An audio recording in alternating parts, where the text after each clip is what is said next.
Hello, everybody. Welcome back to the PDPreps podcast. It is Tuesday, November 14th, just around noon. Gus Morris, Jordan Latimore, Kienan back again with you. We're going to recap the first week of the playoffs, fellas. It's already that time of year. Playoffs week one is completely wraps. We're moving on to week two. Going to be a little bit shorter pod this week. We're not doing any rankings. Again, we'll do a final rankings once all the playoffs are over. We're not going to do any, playoff scenarios or anything like that. We're just going to preview the next round of games and kind of recap what happened last week. Interesting opening week, fellas. Jordan, especially on your end. I know a lot of the schools you cover were eliminated, unfortunately, opening week. But just your thoughts on an opening week. Yeah, very, very interesting opening week. Obviously, a lot of my picks didn't really go my way, but hey, man, this is my first pod. Things don't always go your way on the first time. You know what I'm saying? It is what it is. But no, yeah, very interesting opening week. The game I covered in particular at Annalee was very interesting in the opening first quarter. For sure. And then things definitely changed as time went on. Yeah. But I think what stood out to me was just how dominant a lot of teams actually came out swinging. You know what I mean? Especially I look at that Cardinal American Canyon game, for example. I was talking to a lot of coaches, throughout the week and even during the Annalee game. A lot of people were thinking like that was going to be a big primetime matchup that could, kind of go either way. No doubt. But Newman stuck to it, man, and kind of showed American Canyon who's boss, man. So things, obviously, yeah, a lot more. There were more blowouts, and you would probably want an opening round of the NCS playoffs. But I think it just kind of shows you how some teams were just really ready to come out swinging this opening weekend last weekend. So yeah, great opening weekend for sure. Yeah, for sure. And we'll definitely touch on those games later on. Obviously the Annalee game you were at, the Cardinal Newman game I was at, but we're gonna start it with you, Gus. You were there, game of the week. Windsor Vintage, interesting VVAL NBL crossover. Vintage coming in on a high. They finished out the season pretty strong. Windsor riding a huge win streak after starting the season 0-1-1. Gus, you were there, man. Lead us off. Talk to us. Yeah, well, just a fun note. I mean, so it wasn't much of a game. I thought it would be, but Windsor definitely kind of avoided that, emotional letdown trap game spot that we kind of talked about last week. Like, team coming off of a huge emotional win, obviously, over Newman the week before, facing a scrappy team. Vintage kind of thought that they were underseeded, playing with a chip on their shoulder. 7 seed hungry, and talented too. I mean, I know it's been kind of an up and down year for Vintage, but they're still a dangerous team. But yeah, Windsor kind of jumped on quick, put the game away, before halftime, honestly. Windsor scored on their first 2 possessions. I should mention the score. Windsor 49, Vintage 13 was the final. That would be a good place to start with. But also, again, before I kind of get into the breakdown, a fun kind of sample of again, what's to come next year for the Redwood Empire conference football realignment that we have coming up. Windsor Vintage, historically, or at least in recent history, have been 2 of the best teams, in their respective areas. So both going to be in that upper division of the new football leagues that we're that we're going to have next year. And yeah, I mean, again, this Windsor team might be probably the most talented Windsor team maybe in school history. I mean, again, I know that they won. They went to a NorCal regional game a couple years ago. That team was great. A bunch of college players on it, but this team might even be more so. So they definitely showed that last week. Again, 49-13 was the final. It was 14-0 after the first quarter. 2 quick scores for Windsor, and then second quarter all Windsor. Vintage turned the ball over 3 times. Each of those turnovers, led to a touchdown. 35-0 at halftime. We had a running clock by the start of the fourth quarter. I mean, again, not kind of going back to Jordan's point, a lot more blowouts than I kind of thought that could be on the scoreboard this week. I mean, again, 2-7, 3-6. You don't really know. It's like, oh, hey, maybe that might be a game. I know we did have one 6-3 upset, with Rancho going and beating, Granada on the road. We'll talk about that game in a bit too. But yeah, I mean, I think definitely a bit more lopsided than I think a lot of people might have thought. But again, Vintage is not the kind of team that plays well being behind, or plays well from behind. They're definitely more of a control the tempo, control the ball, control time of possession. And again, when you fall into a 14-0 hole after the first 5 minutes, there's not much you can really do with that. So anyway, Windsor came out, flexed their muscles. I mean, again, five Jaguars scored. Most of their starters sat second half. Hayden Anderson had I think I heard it was a school record 106-yard pick six just before halftime. Literally caught this ball in the end zone as Vintage, was trying to get a score there, just to get some momentum going into halftime. Grabs it in the end zone. First thought is he's like, I'm going, and he ran it back 100, the entire length of the field. Oh, get some dramatic lighting there going on, Keenan. I know. I can't fix this for the life of me for whatever reason. There you go. Anyway, yeah, light show aside over there from Keenan. I know. Strobe lights. It was a thorough win for Windsor, and I mean they're looking poised and ready for for another deep run. I mean, I think a lot of people are expecting them to match up with with El Cerrito again, for the Division II title this year. And so far it's so far so good. I mean, no injuries, everyone rests, first round game in the books, that's about as good as as you can ask for an opening week performance. So I mean, great effort from Windsor. Again, a bit more lopsided than I think we all kind of thought, but this Windsor team is legit, and they're again, they've been playing with focus, or kind of a renewed focus, for the last couple of weeks, and it's really starting to show now on the field too. So dangerous team moving forward, but Windsor Windsor is looking every bit the 2 seed over there in Division II. So great way to start the playoffs for them. Yeah, no doubt. And I honestly think that in terms of getting the matchups that they wanted, I mean, Windsor got the luck of the draw big time, considering that they literally just played a team similar to Vintage the week before.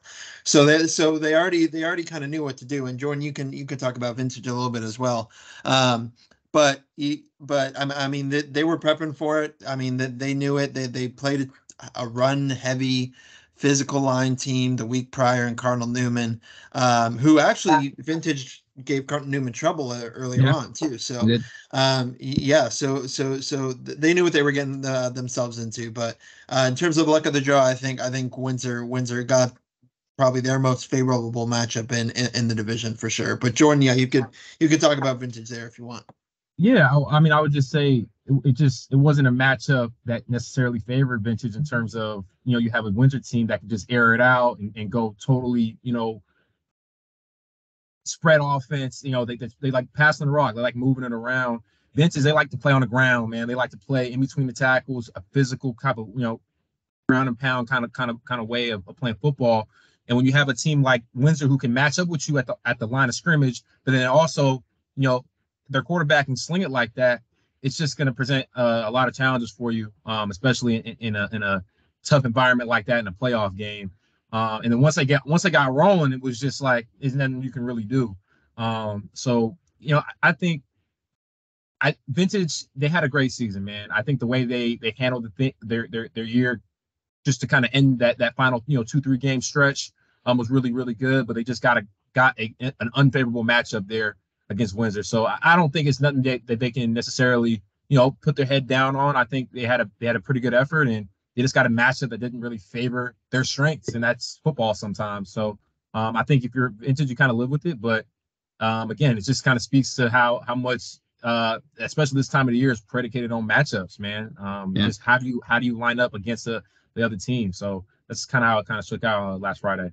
A couple more notes on this before we kind of move on to a few other games. But Windsor's run defense, this is back-to-back games where they've been like really, really good against, again, very run dominant teams. And again, Keenan and I have been kind of talking a bit about how it's like I think the big question mark this year for this Windsor team was, all right, they lost like all 5 starters from their line. Like how is their line and their right and their how is their line play going to be? And I think the last couple, it's been good all season, kind of like underratedly so. And I think the last couple weeks, it's really like, it's been a big reason why they've won a couple of these games, these last couple weeks. So I think all the questions about that line have been answered, and they're really, really, really playing well.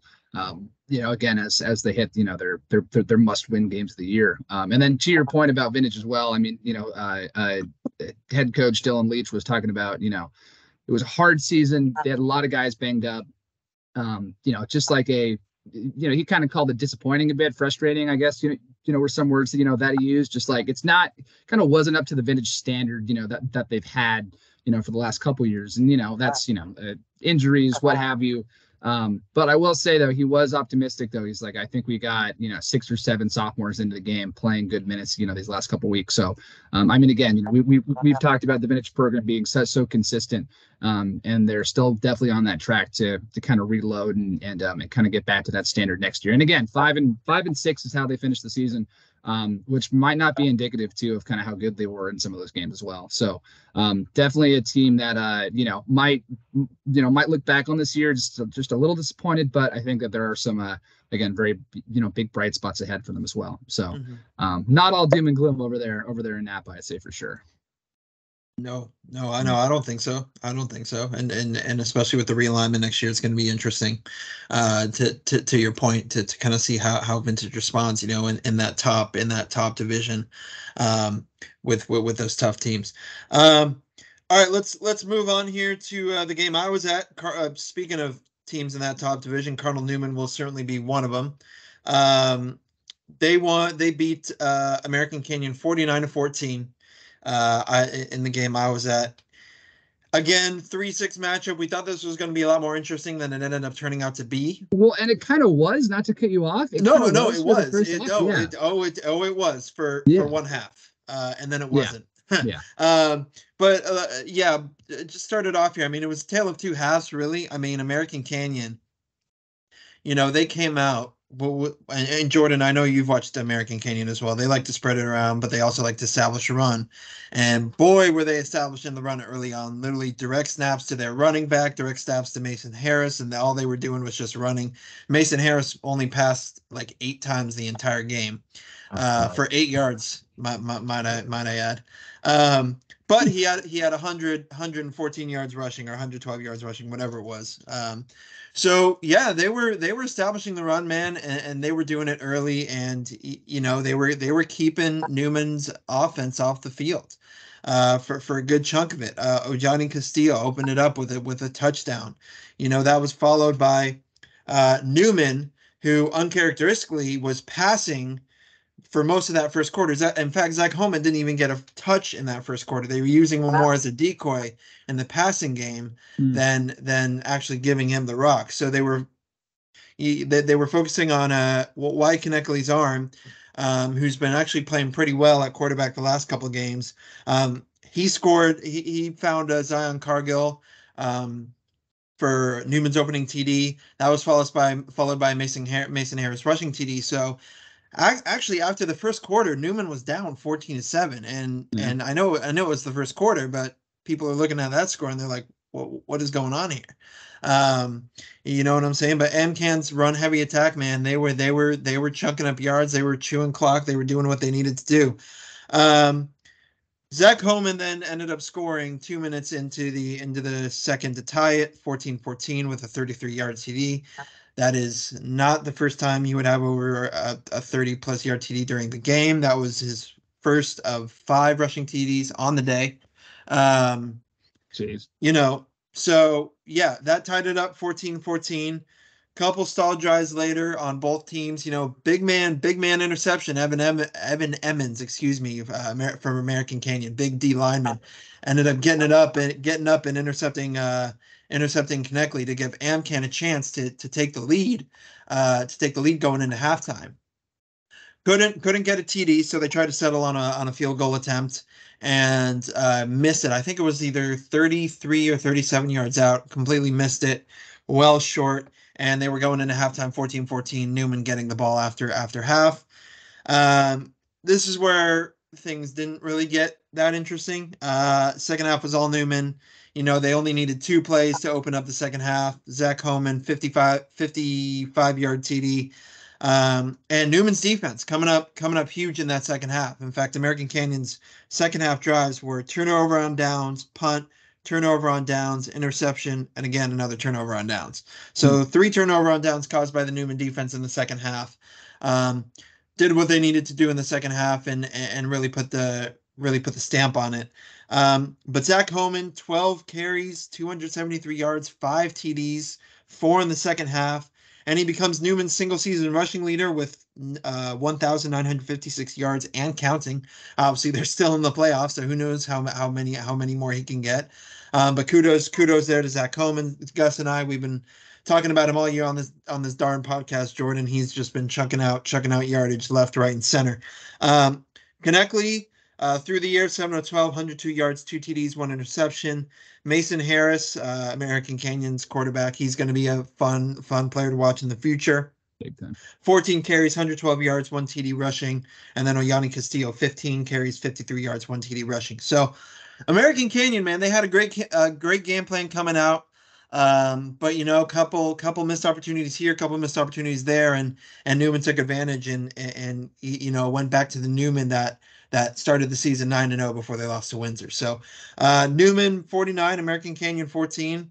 Newman ends up moving on. Love to get your thoughts.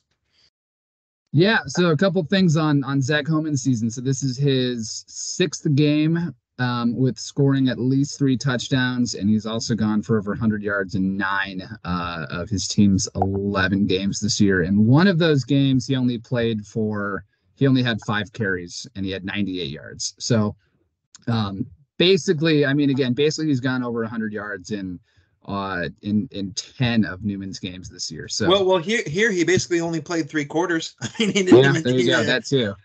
Yeah. So again, he's just having a I think I might go back and try to check this out this week, but I know that we've had Kai Hall, doing amazing things here, before he graduated last year, from St. Vincent, but we've I'd have to go back, even before Kai, and kind of look up who had the last 2,000 rushing yard season, from a running back, from one of our bigger schools, like a Rancho, a Newman, or a Windsor. So I would be curious to go back and see that. But Kienan, I'm curious kind of for you though, what did you kind of see as the slow start for Newman in that first half? What did you were they kind of energetic? Were they in the game? Was it, I don't know, did it take some time for them to kind of wake up, or what was the change you kind of saw in second half for them?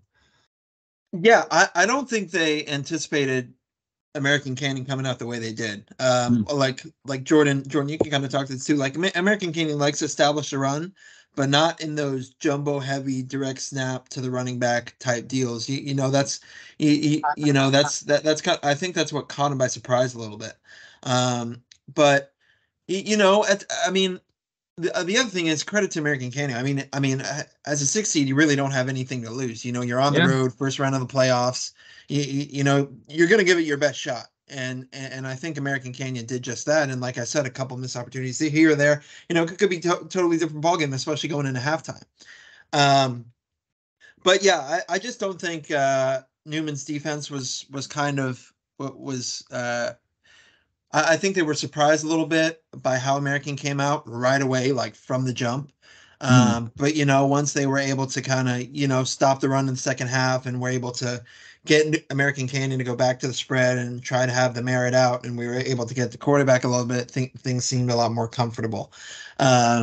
Because it was the halftime adjustments. I don't know. I know Coach Richard Sanchez, his staff is really good at halftime adjustments as well. So, but yeah, American. I think it was a case of not having anything to lose and punching him in the mouth from the get go, and really saying hey, we're gonna make this a game. This isn't gonna be a rollover. Yeah. Obviously second half was a different story. But one thing I want to ask, I want to ask you, Jordan, because you've covered American Canyon a couple times this year. We've both covered Coach Trevor Hudson his first year at the helm. Gus, I know you haven't had the pleasure of being out there yet, covering an American Canyon football game, but kind of Jordan, first year for Trev under the books, man. Lots of promise there over at American Canyon, wouldn't you say?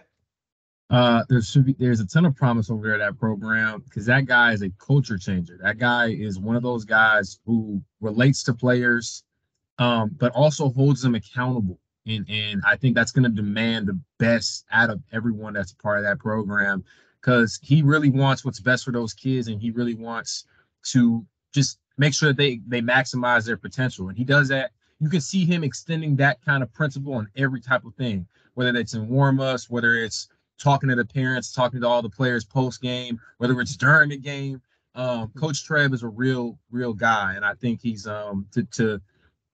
I mean, from a football perspective, he really knows what he's doing, but I think from a leadership perspective, I think that's where he's really going to excel with this program.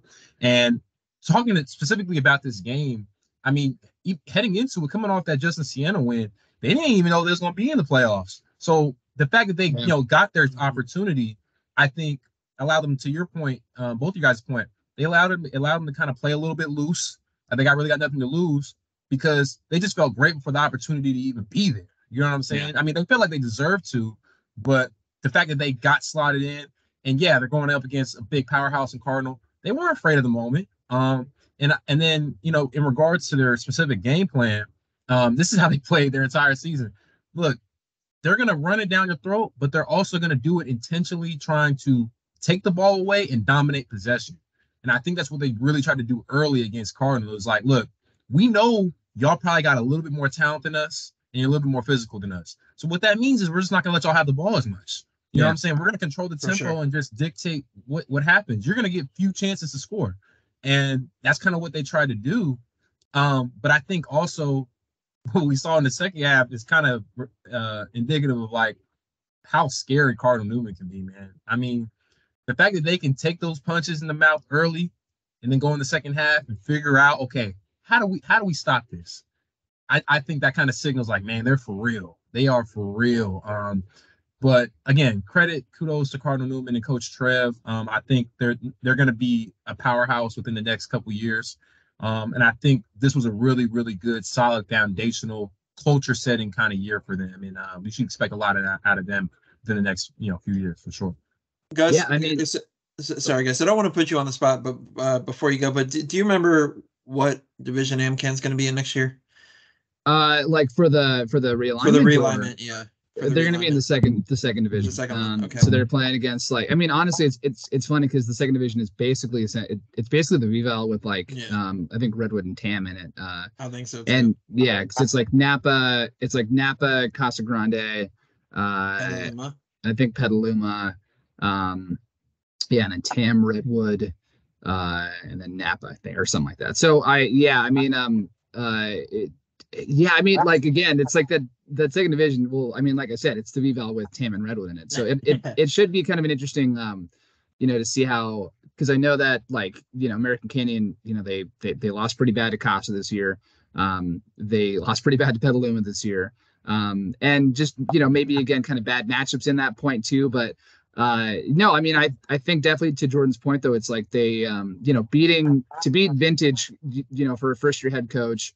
That's huge. I'd say I don't I'd have to go back. I don't remember how many other times American Canyon actually beat Vintage, during VVAL play, before Trevor got there. I think they might have once, but before that, it was definitely a very lopsided rivalry. So, I do think American Canyon will fare pretty well in that Division 2, or in that second division, for the realignment next year. But Casa is going to be good again too.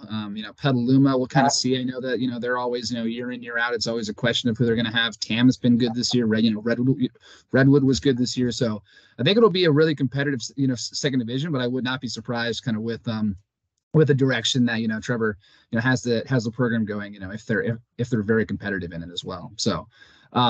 My other point I was gonna make, I completely spaced on it now, but it'll come back to me in probably like an hour after we finish this podcast. Oh, there it is. But sorry, guys. All good. But Jordan, I did also want to, or I don't know, do we have anything else in this game? Because I did want to talk about the Emily Justin game too, if we're all right. Yeah, no, go for it, Jordan. Take it away, man. Yeah, well, because I was definitely, I thought it'd be a bit closer game than this, but Annalee, like we kind of said last week, maybe one of the more underrated teams that we haven't talked enough about this year. But you kind of saw it firsthand, Jordan. So tell us about that. Tell us about that game. Yeah, I definitely think they're one of the more underrated teams now. And the reason for that is this. I think so just I'm gonna first break down the game and then kind of get into that point. I think so it opened up Justin was looking to just go. They're looking to score because they know they're going up against a physical team in Annalee, and they need to go put up points quick. And you saw guys like Jason Gray. They use him in motion a lot, and they're trying to get a lot of big plays down the field without running the ball. Some things were successful, some things weren't. But it is what it is. And then they ended up punting on, like, I think inside their own 50 or inside their own 40. And Annalee, they dropped the punt. Justin Siena recovers. They're inside the red zone. They're about to score. They can't score. Annalee gets the ball back. And then Annalee, they had, like, I don't know, it was like 2 or 3 straight just penalties, whether it was illegal block in the back or holding. So as Justin's aggressively trying to, like, make their move, Annalee just couldn't take advantage. They couldn't figure out a way to kind of just step up and take command of the ball. And I think it was kind of an adversity test for Annalee a little bit. It's sure. They're a pretty highly ranked team in that division, in that part of the bracket. It's pretty big stage to open around, and they don't really know what to expect out of Justin. So I think it was a really good test for Annalee to kind of get hit in the mouth a little bit with a team that's underdog. They're scrappy in Justin Siena, and then they kind of bounce back. So after those first few penalties, they started airing it out. Ben Stewart caught like a good 80-yard bomb, got inside the red zone, and then they just used him in a jet sweep and just got him into the end zone. Boom, they're up 7-0, touchdown. And you think Annalee kind of has all this momentum, but Justin Siena didn't back down. They right on the next possession. And I gotta shout him out. I'm gonna be butchering his name. But welcome to the pod. Name. Welcome to the pod. Now you're an official member of the PDPreps podcast. But I gotta shout him out. I think they call him Ben. So Ben, you know who you are, but Benedetto Sebastiani. Okay. I don't know if y'all know who Sebastiani. That's pretty good. I think that's pretty good. I don't know if y'all know who Sebastiani is, if you heard that name before. But this kid, man, he's a warrior, man. So first game against St. Helena this year for Justin Siena, he suffered a hip, I believe it was a hip contusion. I don't know if it was something else, but that's what I heard was kind of a hip contusion. Missed the entire season. So he got hurt in the first game, missed the entire year, and he's a senior. So he comes back. His first game is this game against Annalee. And Annalee, they score that touchdown off that Ben Stewart TD. Justin gets the ball back, and they make a couple, splashy 15-yard gains here and there with a couple passes. And then this kid, Ben, man, catches a pass, 39-yard touchdown on the left sideline, runs it all the way up. He bobbles it. You don't think he's going to catch it at first. He catches it and completes the touchdown right on the sideline. Crowd going crazy. You could see his teammates was, gathering around him. It was an emotional moment for him, I'm sure, for him and his family. So for him to be able to step up, first game back since that injury, and deliver for his team like that, to even to score 7-7, it sent shockwaves through everybody. Everybody's like, oh man, Justin Siena is here to play.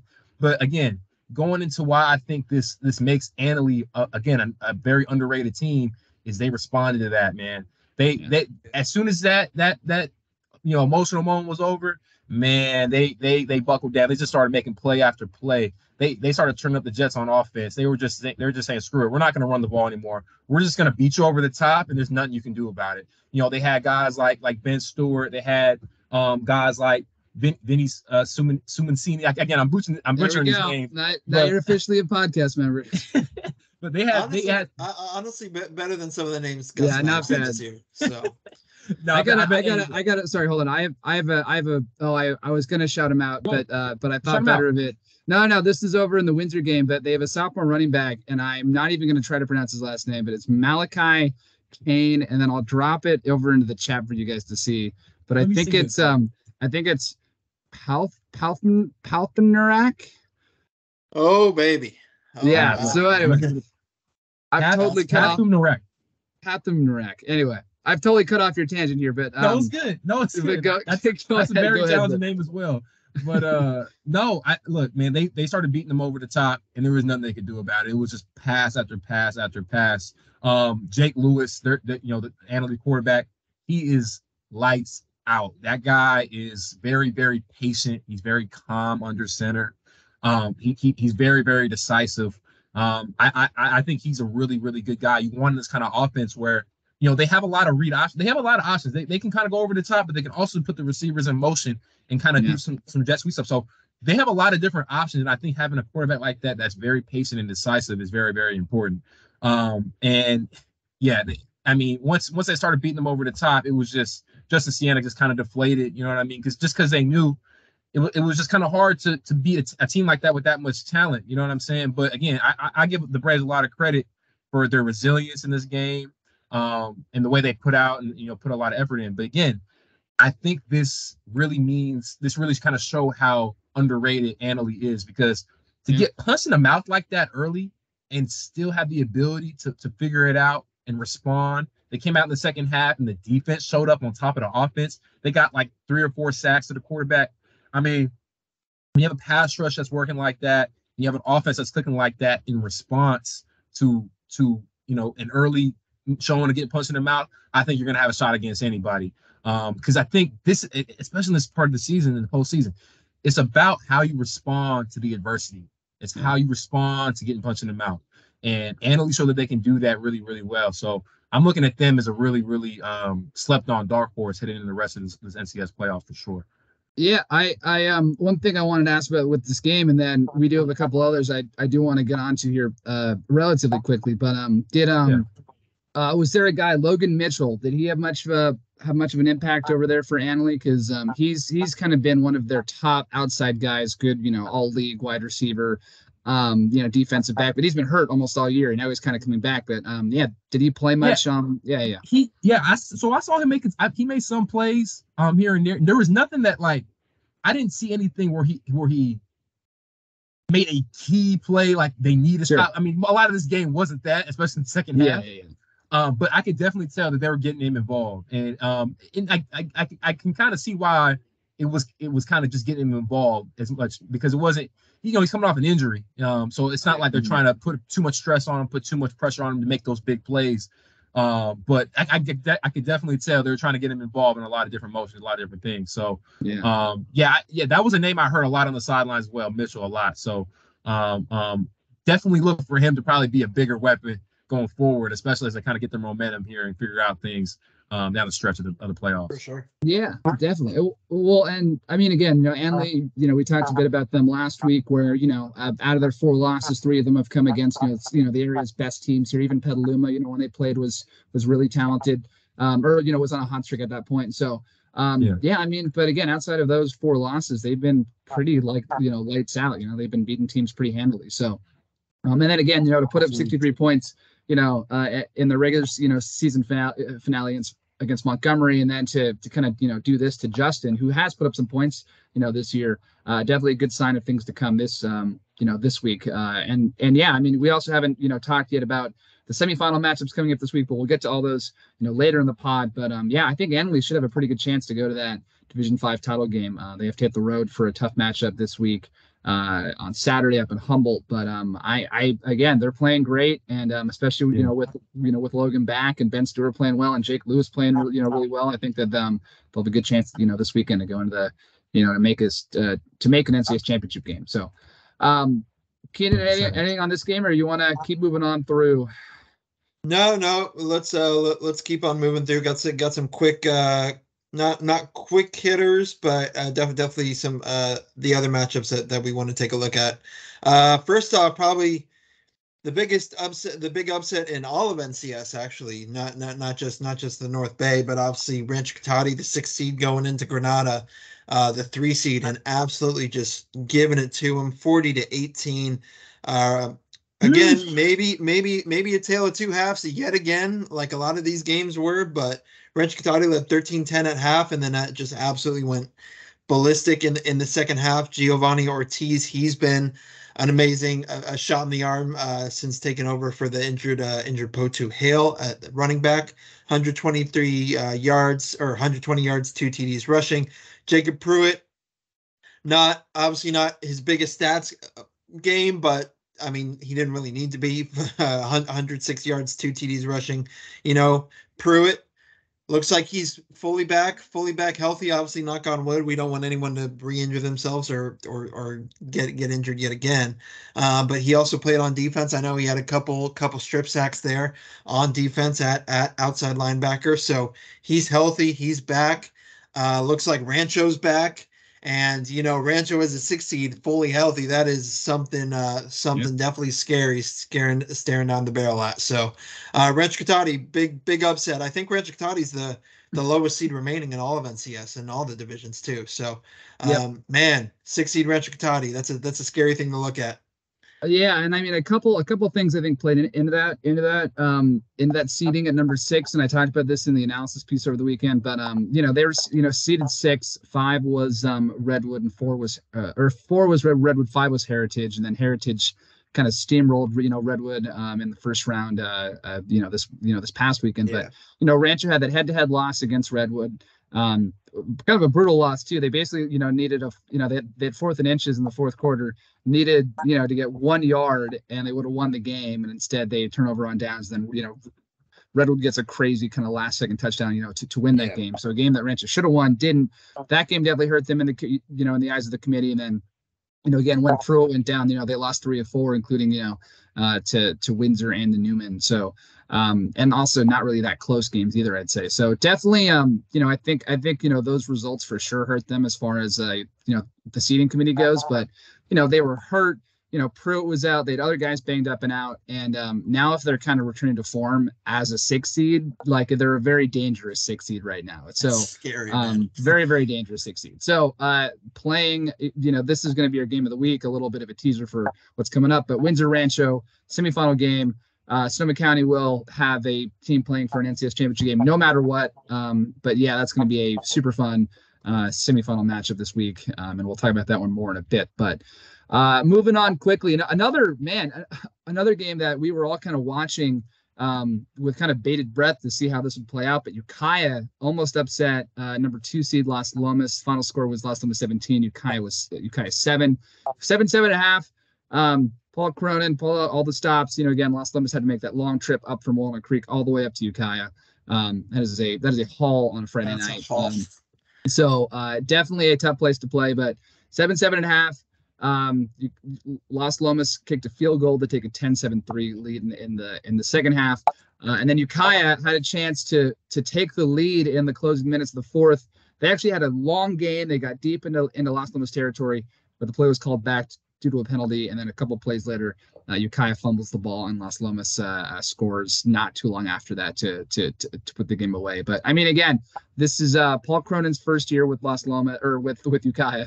7-4 overall. They get their first league title in 4 decades. Nearly upset the 2 seed. In the first round of the playoffs. I'd say this is about as good of a first year as you can have if you're if you're Paul Cronin at Ukiah. So very excited to kind of see what they do next year. Bo David coming back as a junior quarterback. With a ton of varsity experience now. Amari Phillips Porter coming back, probably going to be one of the best playmakers in this area next year. Super, that'll be such a fun tandem to watch. But yeah, I mean, Ukiah gave Las Lomas all it can handle, but Las Lomas moves on. And also we were robbed again of a possible Ukiah Cardinal Newman matchup there with Paul Cronin facing his former school. So we'll have to wait another year. Hopefully that happens next year. I think that game would draw crazy amounts of people. Be very, very interesting game. But instead Las Lomas will be hosting Cardinal Newman in that semifinal game in Division 3. So, but yeah, great fight from Ukiah. Great season for Ukiah. Can't really hang your head with going out like that. So anything else from you guys on this game? No, man, I mean, like you said, he robbed of Cronin's return to Newman for that would have been crazy, but wasn't meant to be. Wasn't meant to be. Las Lomas 2 seed for a reason. They've had a phenomenal season with some very high quality wins. Their resume is, I would say, one of the best in the North Bay, to be honest with you. But yeah, I mean, never count out Cronin, man. He always comes with it 100% with whatever team he's with. So yeah, but I think you hit the nail on the head here. Great season for Ukiah. especially after what they've been through the past couple seasons, things like that. Nothing else more to add. Jordan, unless you had anything else to add. Just shout out Ukiah, man. Just they had a great game. Shout out Ukiah. Shouts at Ukiah. Cool. No Let's head over to the next game we were looking at. Obviously, I think coming into this last week, this was kind of the biggest coin flip game that we kind of had on our schedule. Bless you, Gus. Tamalpais 34, Casa Grande 28. This was we knew this was going to be pretty high scoring. We didn't know who was actually going to win. This could have gone either way. Obviously, Tamalpais coming in with their Clement McKenna commit at quarterback. Braden Young, he's been really good for them this year. I think the story of this game was obviously Casa were down 2 scores at half, made some key stops in the second half, just weren't able to capitalize.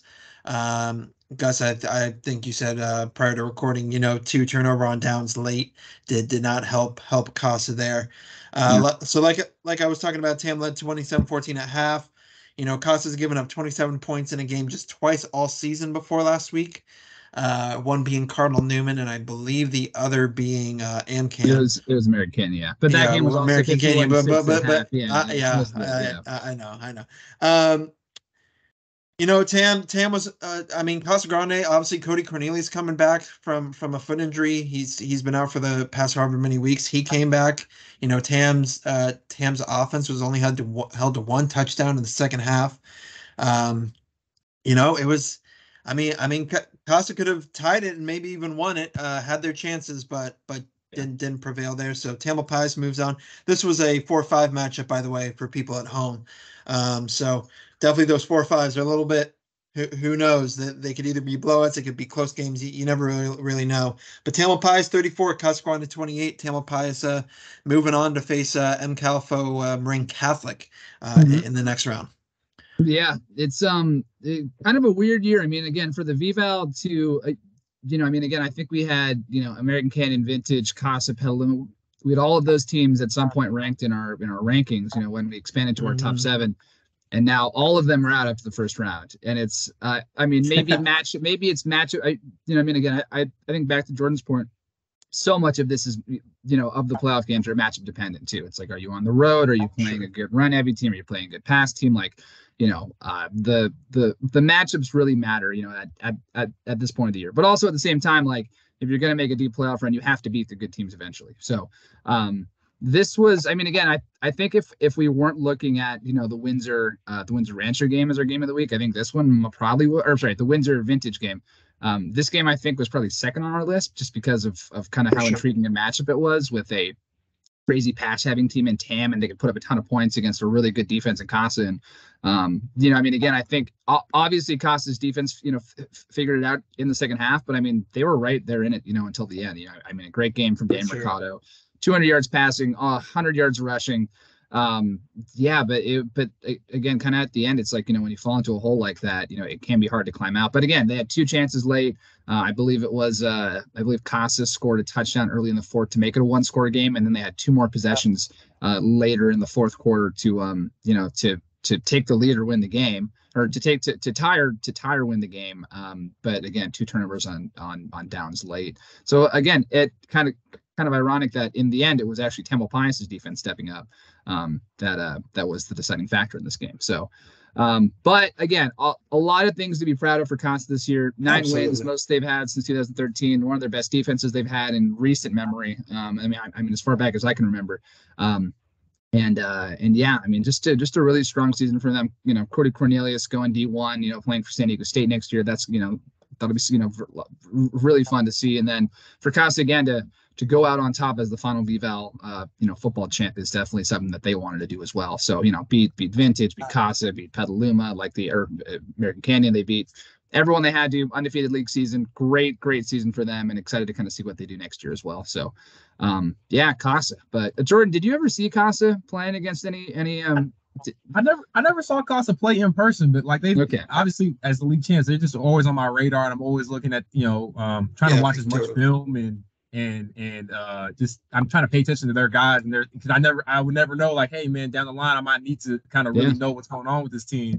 But to your guys' point, like, I know we've been saying that a lot, like, hey, they had a good season. I really mean it when I say Casa has nothing to hang their hat up or, to be sad about. I mean, they did everything they could have done this season. I mean, they maxed out themselves. And again, if you're going to lose and play in the playoffs in this kind of way, this is the way, I would want to lose. Coin flip, down to the wire. It comes down to a final play. It's heartbreaking, but I'd also, if I was a Casa Grande fan or player or coach or whoever, I would also kind of just take a step back and realize, like, man, we gave it all, man. That we left it all out there. You know what I'm saying? And I don't think there's really much you could do. And I can live with myself better knowing that I did that. And that's the way my season kind of ended. But yeah, there's nothing to be sad about. Jordan, I'm telling you, man, you should be a motivational speaker. You to talk some to these kids. No, man, I'm a podcaster. Keenan. I'm a podcaster that can't pick the right wins and the right losses. That's my role. I'm playing it the best right now. Anything else, Gus, or you want to go on to the next one here? Nope. From one VVAL team to the next, Petaluma season also comes to an end. 2 for 2, Maria Carrillo. They didn't think it could be done, but Maria Carrillo beat Petaluma twice this year. Kind of both relatively convincingly. I mean, first game, obviously, they doubled them up. This game, Carrillo comes out 24-14 winners over Petaluma. Again, this Carrillo team, Keenan, I guess they're good now. Idea. I guess they're good now. This was the most confusing game of the week. I picked him though. I was the only one that picked him, only because last week I gave up on picking him for however long because we had no idea, Gus, like we've been talking about which Carrillo we're gonna get. But I finally brought the faith back in the Pumas. They beat Petaluma once. I figured they knew how to beat him again. But it seemed like a lot different game than the first go round. Yeah, it was definitely. It was. I mean, again, I wasn't at this game, but I was at the first game, and Carrillo just. I think they had one or two special teams or defensive touchdowns. That was the difference. Yeah. But the difference again, this week was Carrillo's defense. Again, Petaluma. We've talked about this before, but after Carrillo beat Petaluma the first time, the two teams went in totally opposite directions. Petaluma won 4 in a row. Killed teams, put up crazy numbers offensively. Carrillo lost 3 of their next 4 or something like that. Really just kind of started to struggle a bit. And then now things have totally flipped again. So Carrillo's defense, actually Petaluma led 14-7 after 1, and then didn't score again the rest of the game. Chase Miller, Ed Bernschitz, still a pretty good games, but I think this was definitely a bend don't break style offense here for Carrillo. Petaluma led 14-7 after 1. Carrillo came back, took a 24-14 lead at the half. Petaluma actually had a chance for a field goal in the third, had it blocked, and then Carrillo made it a 2-score game with a field goal of their own in the fourth, and that was kind of it. So, again, like we said, it's Carrillo's defense, absolutely came to play in this one. And, Petaluma's a bit banged up. We've said Chase Miller is playing with one eye right now. You literally can't see out of one eye. If you miss that podcast, it's kind of he scratched his cornea and he hasn't been able to see out of his right eye for a month. Kind of crazy. But they have other guys on defense who are banged up. I know London Sindel was a bit banged up too. And again, not making any excuses here for Petaluma too, but it's this is the reality of the situation here too. It's for sure, guys are banged up. Key personnel are missing, especially for a Petaluma team that has 22 players, 23 players. They don't dress a huge, a ton of guys. So a couple of those guys go out. You have some big holes to fill, but huge credit to Carrillo again. Don't know what to make of this team, but they've beaten Petaluma twice. We think Petaluma's pretty good this year. So all credit to Carrillo for being able to, to kind of beat Petaluma at its own game, no less too. So, that's a good point. Yeah, but again, a couple shout outs to Lucas Sahota had 2 touchdowns this game. Wyatt Olson had the other for Carrillo, and then Chase Miller, great season for him, 1,500 yards, 16 touchdowns. Sorry. Again, one of the most electric, I guess, running backs, I'd say, in the county this year. Filled in very nicely for Silas Paula-Georges, after his great year last year. So. The running back machine that is Petaluma keeps just producing these studs. So I know I'll be really curious, interested to see who they have next year coming out of Asher Stolarczyk, baby. Yeah, there you go. There you go. Guy who's been around for a while too, so it should be fun to see. But yeah, again, good season for Petaluma. Just didn't again end the way that they wanted to. Just banged up, some tough matchups late, and that'll do it for you. So, anything else on this one, boys, or you want to keep moving on to our final two games?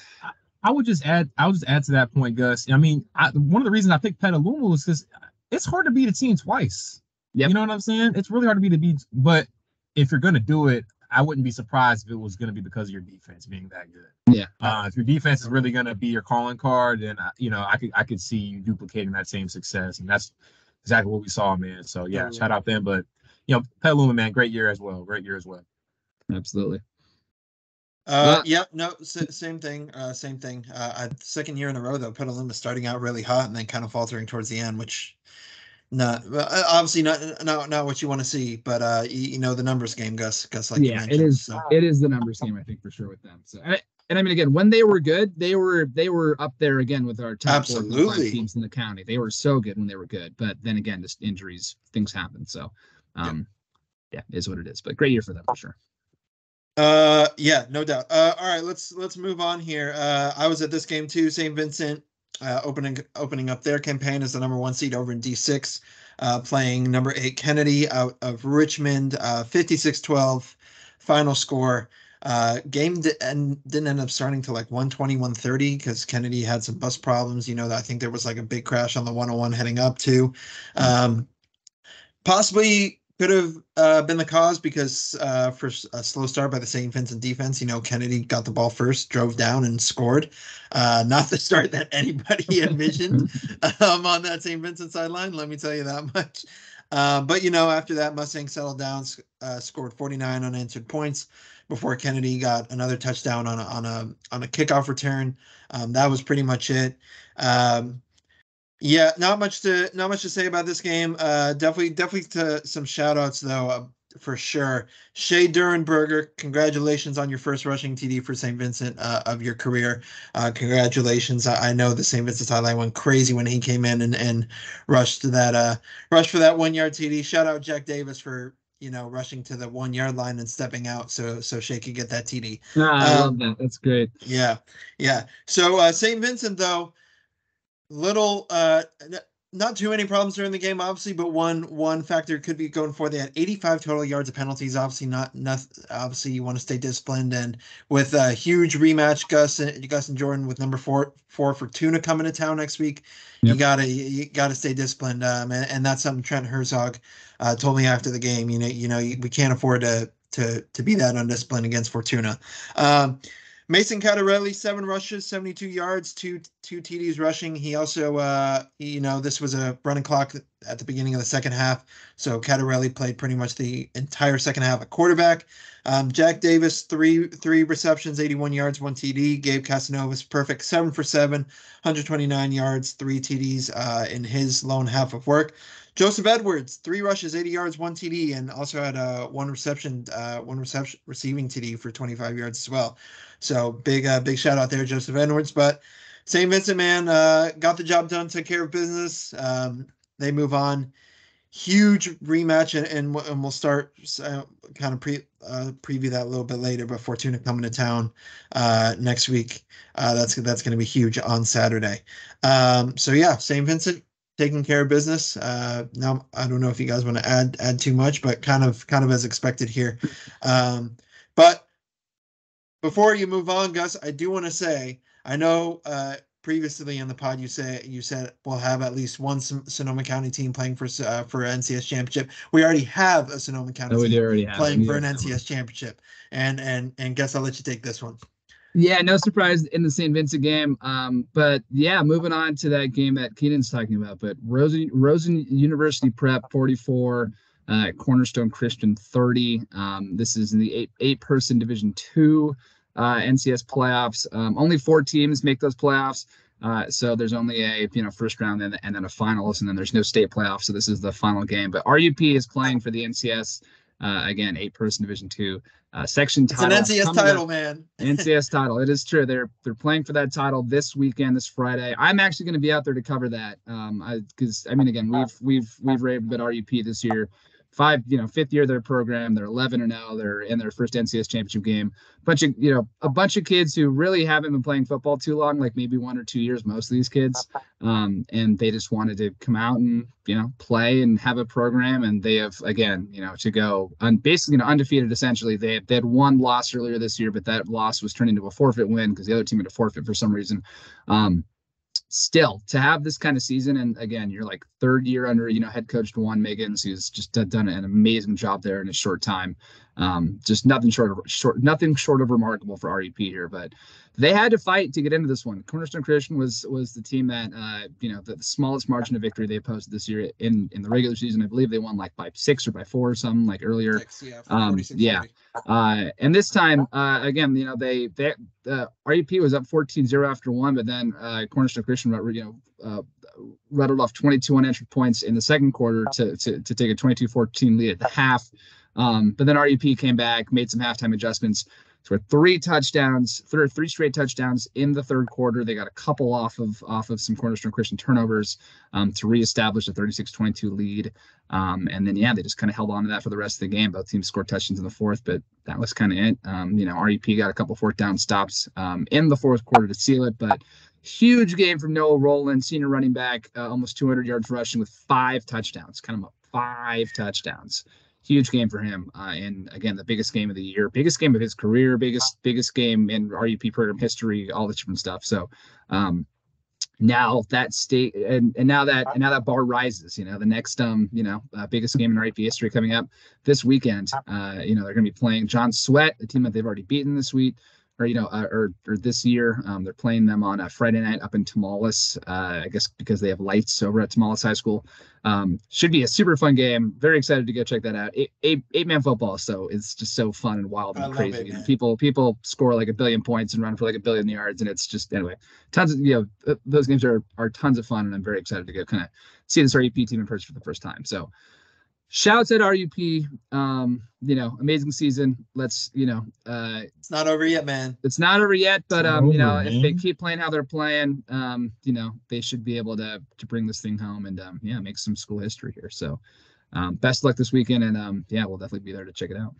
Well, I will say this, and I think I speak for a lot of people when I say like the entire Sonoma County is rooting for RUP. Everyone loves RUP. I was talking to the St. Vincent guys. They love RUP. Everyone loves RUP. Because it's such an established 8-man program. It's such a cool story. You did the feature on them last year, even last year, the success they had last year, and now translating over to this year. Man, credit RUP. If I could pick one, I think I speak for all of us when I say this. If I could pick one team in all of the NCS that I wish we had a film crew with the entire season, 30 for 30, it would have been Roseland University Prep, man.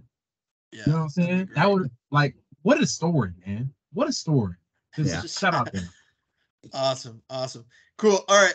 Let's move on here. Do our predictions and previews and whatnot. Let's take a look at the records from last week. Gus, you were 6-4. I was 8-2. Jordan, you got your 1 week pass, man. You were 3-7. Now it's time to. Let me add this, man. Annalee High School, man. I heard y'all, man. I was there, man. Y'all gave me some crap. All right.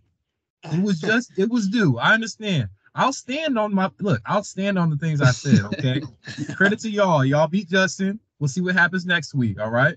Give y'all credit, man. Listen, my move, first week pass. I'll get through it. My move whenever someone's like, "Oh, you picked against us," is I'm like, "Well, that was motivating you," and I take some credit for the win. If I helped y'all win, all power to y'all. I hope y'all took the energy and used it. That's what I'm saying.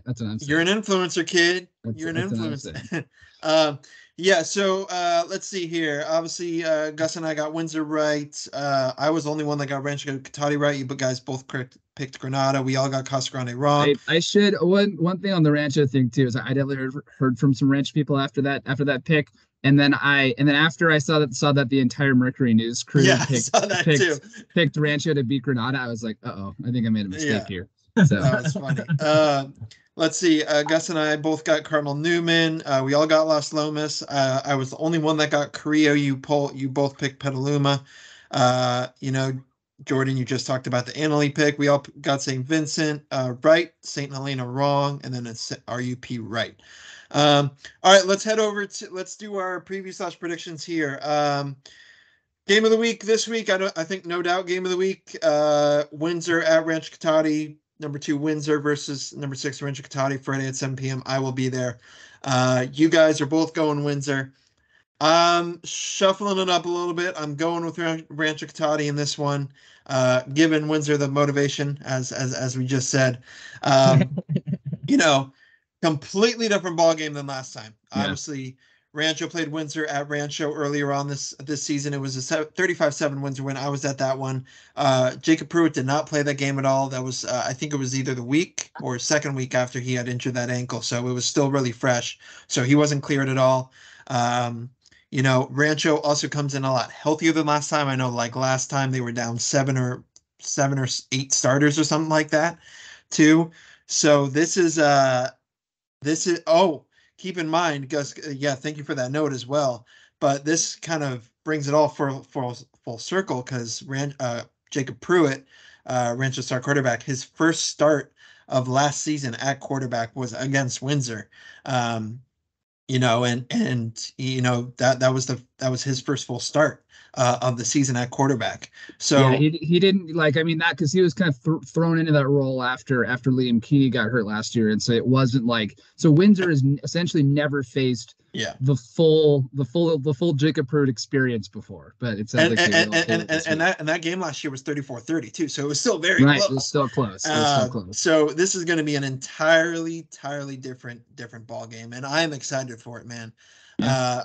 I'm super pumped. This Windsor atmosphere, Windsor, obviously, Gus, we've talked about it before. One of the bigger stadiums in the area too. So definitely capacity is going to be full for this one. I'm excited for this one, but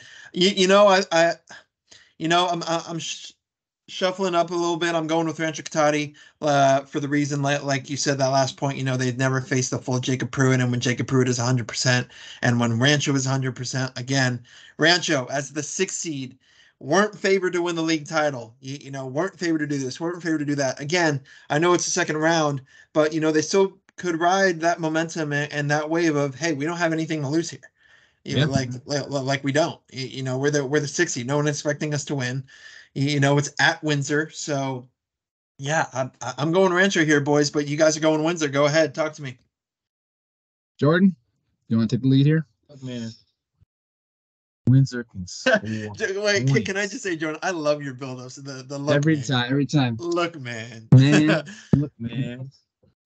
Windsor can put up points. They can score with the best of them. Absolutely. At this point, look, like to Gus's point and our point earlier, yes, matchups do matter. And I think the coaches right now, they're all about playing to strengths. And Windsor's number 1 strength is scoring touchdowns. And I don't think that's something you can't just contain. You know what I mean? And I think they're playing with a lot of momentum, a lot of confidence.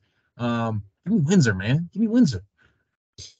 I will say, Windsor, I think the big thing about, the reason why I'm picking Windsor in this game is, like I talked about earlier, is their defense. I mean, their defense has been so. I mean, again, we've raved about their offense. They can score points with any team in the NCS, but it's been their defense that's been kind of keeping them. That's leading to a lot of these wins. It's like, yeah, they're putting up 40, 35, 50 points in a lot of these blowouts, but at the same time, they're also holding teams to 7, 13, 19, not a lot of points. And that's also the crazy part too, is a lot of that is also with their reserves playing for most of the second half of a lot of those games. So it's even their second string guys are keeping first teamers in check. So now all that being said, though, I will say, I agree with you, Keenan. This is going to be a very different game from the last 2 times that Rancho and Windsor met. I'm really excited that we do get this matchup because Windsor has also not faced a running type threat quarterback like Pruitt all year. Maybe Campos quarterback a little bit, but not really. I mean, Ukiah threw the ball a lot. I mean, Santa Rosa, not really. Montgomery, Bobby McGovern, didn't run for too much. So this is definitely going to be a new test for Rancho's defense, or for for Windsor's defense, and actually a lot of the Windsor players were talking about that after the game. When I was asking them, after they beat Vintage, I'm like, all right, what do you think of the Ranch matchup? And all of them were saying like, I'm excited that we get to play these guys because one, I want to play Pruitt at his best, and two, I want to see how we stack up against a running quarterback. So that is what they are prepping for all week, I'm sure. And again, their running defense has been spectacular the last couple of weeks. So that is a big, that is why I am picking them. If Rancho, again, Windsor can obviously put up a ton of points, and if Rancho can't keep up, then that's all she wrote essentially. So that's why I'm picking this. Is Windsor just has too much firepower, and again, if their run defense plays how it's been the last couple of weeks, I think Windsor moves on to the NCS title game in Division II. Yeah, I think Jordan made a good point about the matchups and everything like this. But if there's any player in the North Bay that's a matchup nightmare, it's Jacob Pruitt. True. It is. It's true. If there's any team that has the athletes to match up with them, it's Windsor. Yeah, that is true. That is true. So I mean, I'm excited about this one, man. I'm pumped to get out there. I think this is. I mean, I know technically the stat by the numbers it's 2 versus 6, but this is a lot closer matchup than people are giving it credit for. So all right, well, we made our picks. We're sticking with them. Gus, no mid switch picks for podcasts like you like to do. No mid switches this week. No. All right, let's head on to our next game, semifinal over in D3. Number 3 Cardinal Newman heading over to Walnut Creek. At number 2 Las Lomas, Friday at 7 p.m. We're sweeping here with Newman. We think Newman's going to take it. Obviously, Las Lomas, we kind of talked about them before, but their resume is hard to beat. But then again, that's the regular season. This is playoffs. Newman, made the NCS title in past 7-8 years, something like that. They're going for their 8th straight NCS title. Exactly. Newman. I mean, Newman is well accustomed to this environment, and the playoff environment for sure. Zach Homan, that line. I mean, they once they get firing on all cylinders, it's really tough for them to stop. So that's why I'm going with Newman. You guys are going with Newman the same. If you guys want to just add some more points there. Yeah, I mean, we talked about resume a bit, just a couple wins I'll rattle off. They beat Vintage by 2 scores early in the year. They had to go to overtime to get past Temple Pius, 27-26 in non-league play. But then again, their biggest win of the year was they beat Campolindo. I believe that was during league play, and I think they're in the Diablo Foothill League, which is really competitive. I mean, it's Acalanes, Campolindo, Las Lomas, Miramonte, some of the top teams, across all the NCS divisions right there. So they're battle tested. They played a brutal, super hard schedule. But again, then you kind of look at what happened last week, where they kind of barely got past Ukiah, by 10, and didn't really win that game until late. And so some of this, some of the other things too that I've kind of seen and read about them is, again, very balanced offensive attack. They're not going to overwhelm you on the ground, or not going to throw for 1 billion yards and run for 2 or whatever. It's going to be a very kind of even split about what you see offensively. But also too, they don't have a ton of size. I think Newman's definitely going to have the advantage up front, which again, they've had all year, but I think maybe even more so this week. But then again, a couple other points too is Las Lomas's running defense has been susceptible to some big numbers this year. I mean, they Acalanes ran for 200 yards against them, 260 from Campo, 233 from against Northgate, 240 or 220 from Vintage, 214 against from TAM. TAM's isn't even a running team. So you look at some of those numbers, and again, all of those are good teams. So not crazy to be giving up some big numbers against good teams like that, but that's this matchup here too. It's like your season comes down to playing against a team that averages 234 rushing yards a game in Newman and has one of the best backs in the NCS. So for all of those reasons, I'm just seeing too many things that are going that look to be an advantage for Newman, and that's why I'm picking them to go back to their 8th straight NCS title game in this game. I will say this too. I was talking with a bunch of the Newman people on Friday night, and they were pretty perplexed that they got the 3 seed and not the 2 seed. So they're pretty fired up to head in there and try to show who the real 2 seed is, if you will. Yeah. Yeah, I think we had talked a bit about that too, but it was, I think, again, the committee was looking at that head-to-head Campo win as kind of the big deciding factor there. So, but yeah, either way, I mean, Newman can absolutely show that they probably are the 2 seed, I'd say. But yeah, we'll see after this game. But I think Los Alamos, will be a good fight. But I just think Newman has too many advantages across the board. So, Jordan, you agree?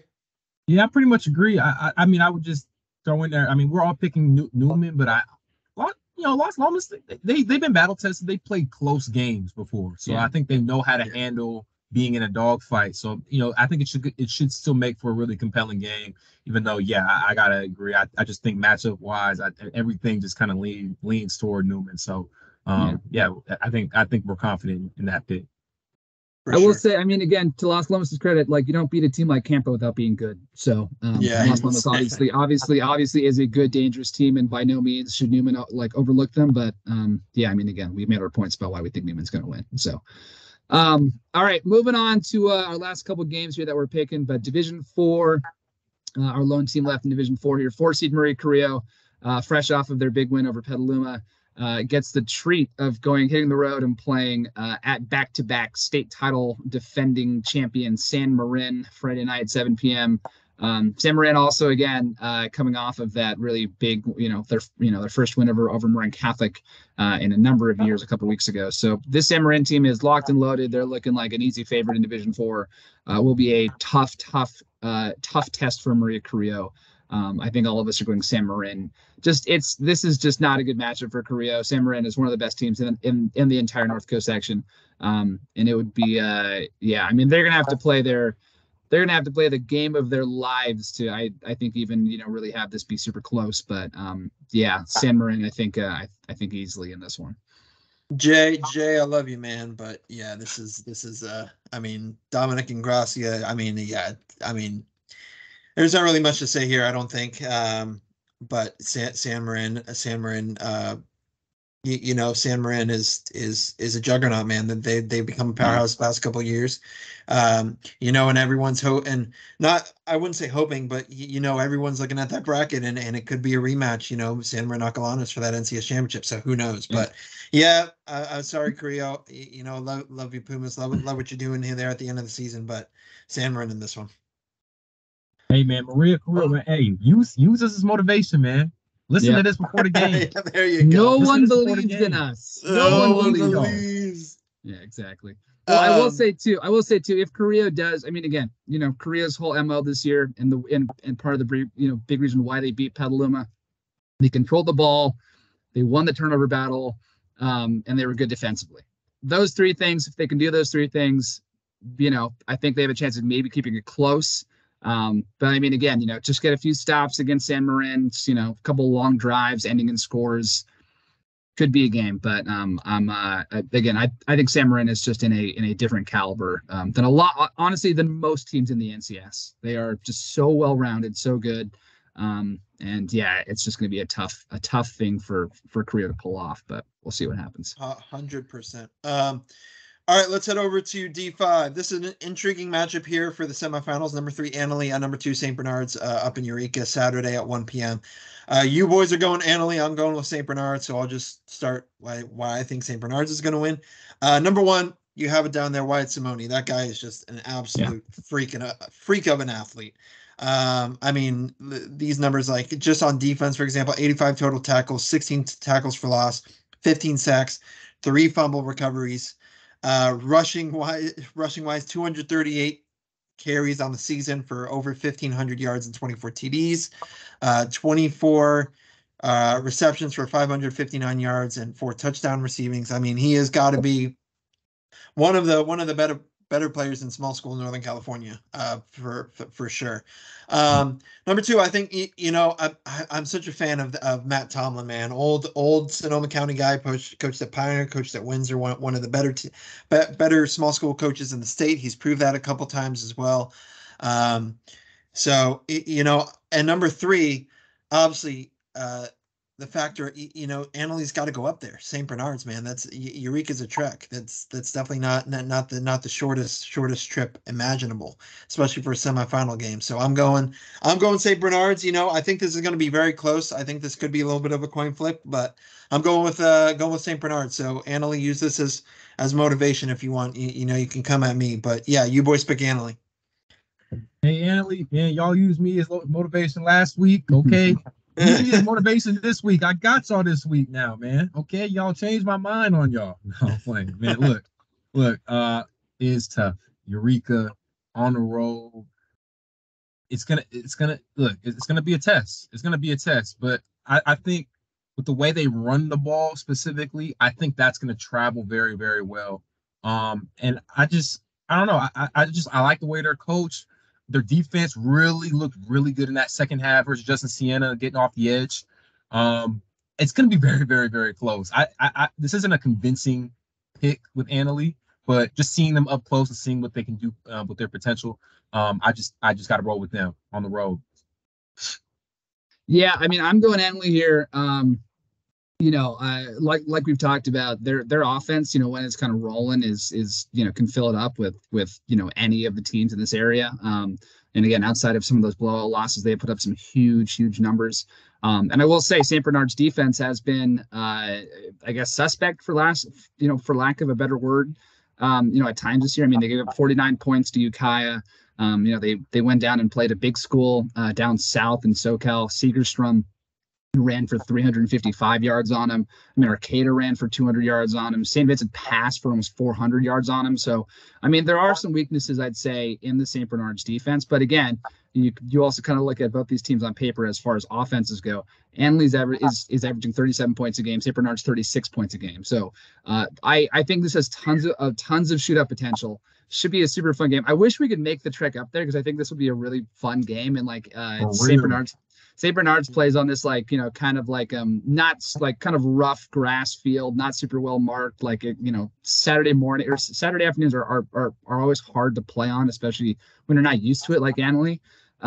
But I think this could be a really interesting matchup, and I would not be surprised if Annalie again just maybe has too much firepower. And again, their defense has been pretty good the last couple weeks, but again, it's going to be about stopping Simone. And if they can stop or at least limit him a little bit, then I think that they're going to have a pretty good chance to win. But I think we could see some offensive fireworks in this game. But Annalie, again, we will see. I'm very curious to see how they kind of deal with this road matchup because this is probably going to be one of the better teams they played this year. Maybe I'd put St. Bernard's over Petaluma. I don't know. But yeah, I do think that this should be a fun game, a super exciting game, and I'm really curious to see how it plays out. But and also too, if you're interested in watching a live stream of this, there is a guy who streams all of the St. Bernard's games. His name is Luke Omi.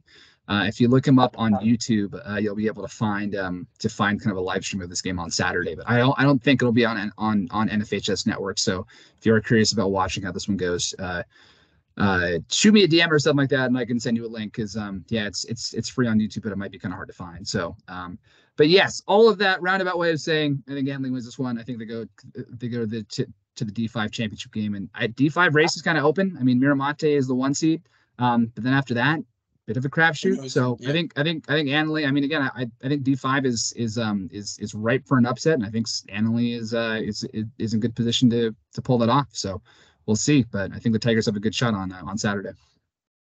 Yep. I do agree with that last point. D5 is pretty open after Miramonte. Everyone's chasing the top seed in D5 for sure. Let's move on here. D6, number 1 St. Vincent versus number 1 Fortuna. This is mouthwatering, man. This one's exciting. Obviously, they played once before earlier in the year. St. Vincent went up to Fortuna. Heavy rain, late night. Won on a Jack Davis TD, 22-15. Jack Davis took the edge, ran at 70 yards for the game-winning TD, 22-15. And Trent Herzog, he was telling me, they got away with one that game. They did. They did not play that well, and Fortuna is very, very good. So I would say this is possibly the biggest test, again, of the season for St. Vincent. But we're all going with the Mustangs here. Obviously, That was a Friday night game, I believe. This is now going to be Saturday afternoon games. Fortuna's got to come all the way down to Petaluma. A lot of the St. Vincent guys thought Fortuna was going to be the 3 seed, not the 4 seed.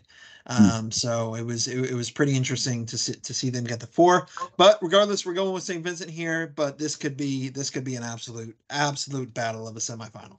Absolutely. Yeah. I mean, if you want to see a fun local war, for lack of a better term, this is going to be an excellent game on Saturday afternoon. I believe we'll have Amelia Pereira there, our Argus reporter. She'll be covering that one. So we'll have a report from that game for sure, but it should be a very exciting, very hard-fought game that I think that St. Vincent is coming out on top of. Again, like we kind of mentioned with the Carrillo Petaluma rematch, it's hard to beat a team twice, but it's what to expect, I think, as well. For both sides, I'd say. But again, I think St. Vincent has kind of only gotten better as the years goes on.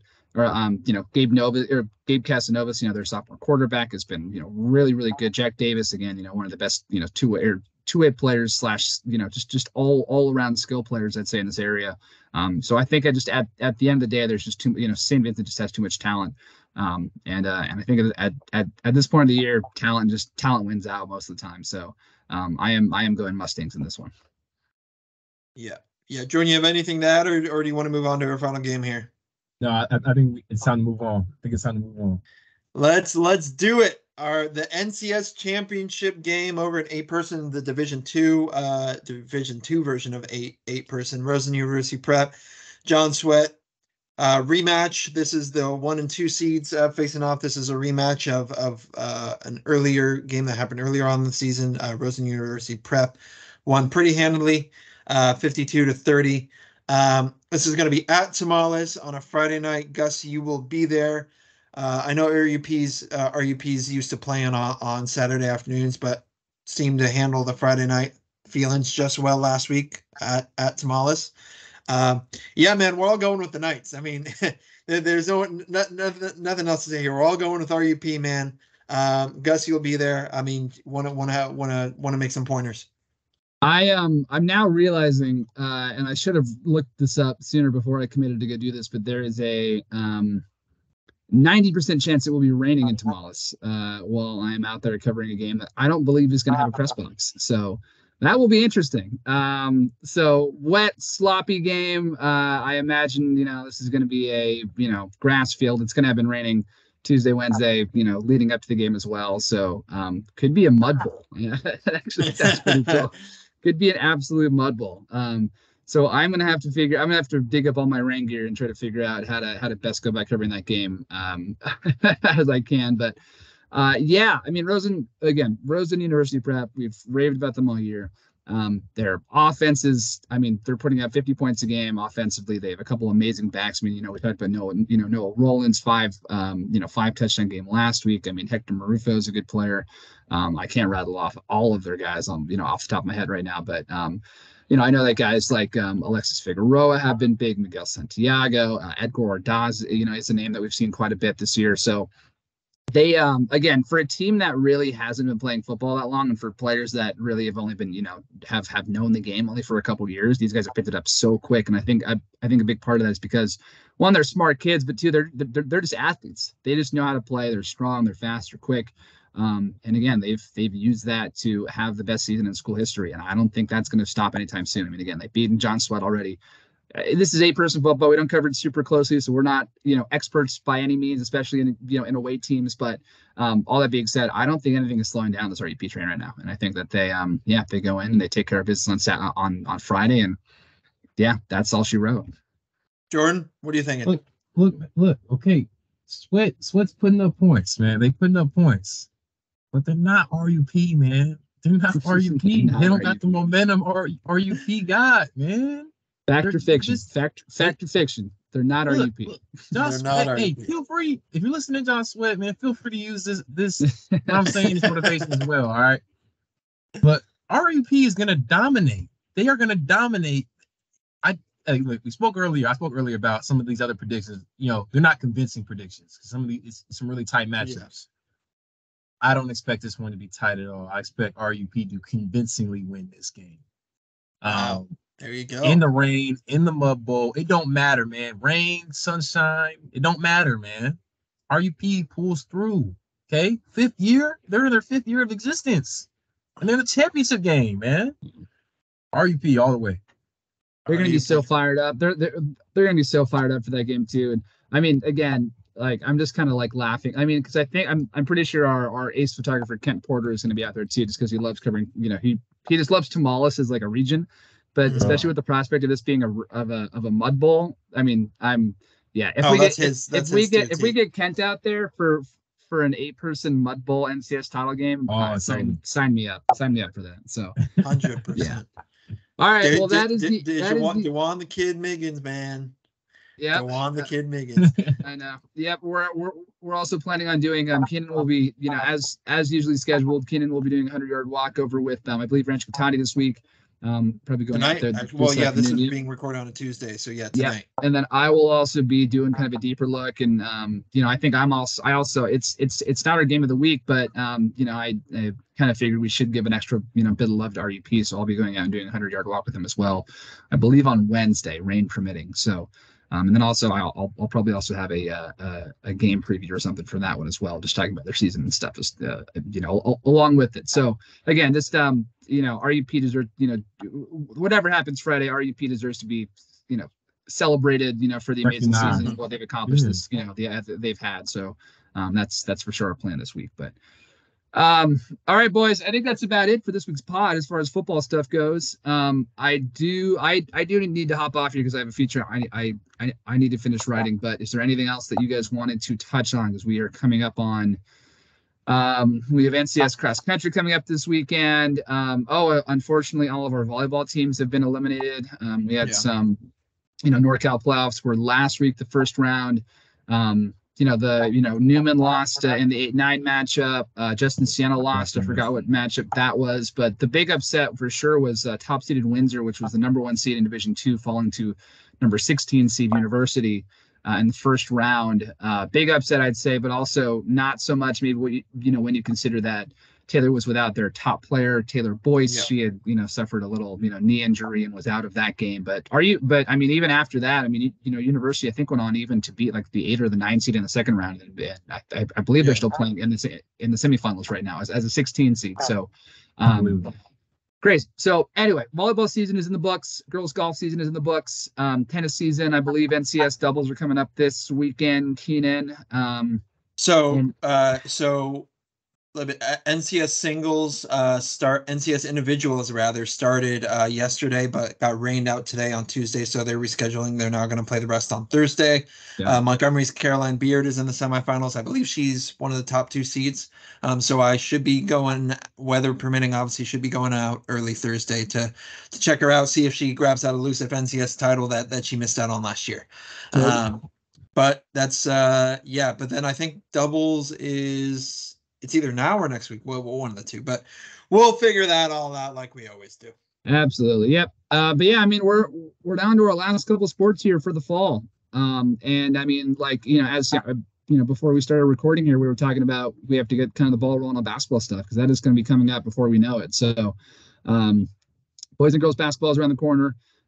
Jordan, I know you're probably going to start focusing on some of that stuff coming up here pretty soon with all of the, you know, Napa teams out of the playoffs now for football.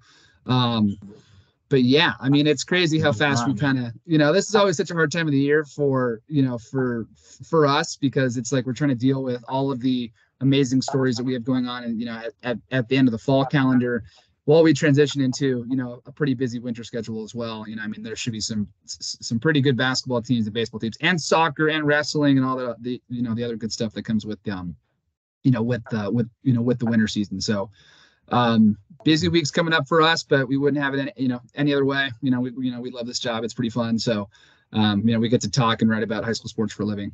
Can't really beat that. So 100%.